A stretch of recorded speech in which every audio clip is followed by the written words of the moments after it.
What is up, everybody? RandomRandomMan here, aka RRM, bringing you another rapid movie review, aka RMR, and it is for A Quiet Place Day 1.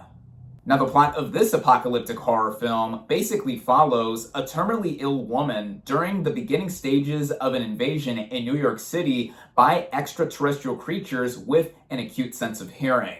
That aforementioned lead is played by Lupita Nyong'o, who is interesting to follow throughout. One, because she is such an amazing actress, and two, the character she plays has such a bleak outlook on life, only to have this alien invasion thrown on top of it. But the nourishing nuances that she gives throughout the performance, what with her face and just her overall presence being warm even in the face of all this adversity, made me so taken by her. Her character Sam also carries around this cat named Frodo, which, haha, I see what you did there, filmmakers. And the supporting cast includes the likes of Joseph Quinn, who doesn't come in until a good chunk of the way into the movie, as this British law student who makes an unlikely duo with Sam together, and I thought he was quite strong here. There's also Alex Wolff as Sam's nurse, and Jaimon Hansu, who reprises his role from A Quiet Place Part 2 in this movie before we see him later on in the timeline. Now, unlike the previous two installments directed by John Krasinski, and I enjoyed a lot, Krasinski only returns here in a producing capacity and working on the story with the film's screenwriter and director Michael Sarnowski,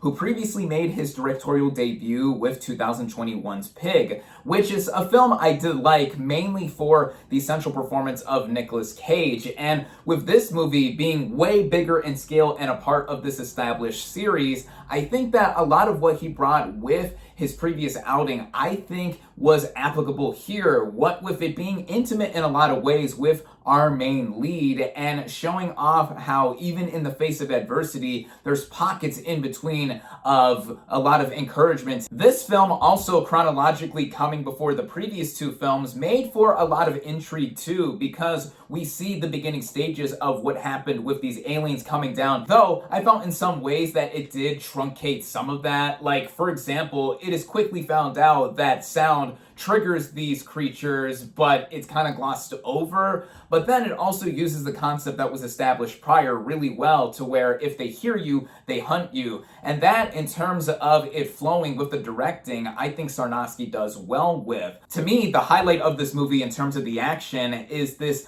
long sequence to where Nyong'o and Quinn's characters are escaping through a skyscraper into subway sewers from these creatures. And in seeing this movie in my local theater chain's premium format with DTS sound booming, helping it all bring out the tension and the overall staging and blocking, that I found to be quite thrilling. The rest of the movie, in terms of its technical elements, like the way it is shot, I thought was well done. The score mixed in with the sound design, I thought also helped it move along. And speaking of pacing, it runs at about 100 minutes in length, and I thought it was economically spaced out with everything that was happening here. And in the overall feel of this movie being more somber than even the first two films, it's not exactly the most uplifting thing to watch by the end of it. Also, by the end of it, it didn't necessarily add more to the franchise's lore with what was established in the previous two films. It may not be wholly essential, but I found it to be quite entertaining despite not topping the previous two films. And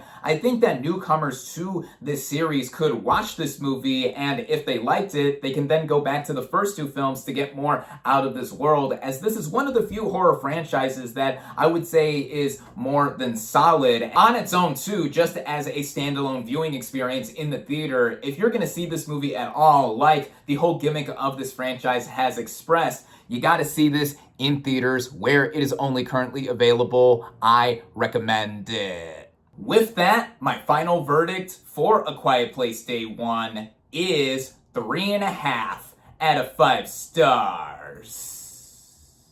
Thank you all, as always, for watching. Be sure to like this video, comment on what you thought of A Quiet Place Day 1, social media links in the description, subscribe to my channel for more, and I'll catch you on the next movie review.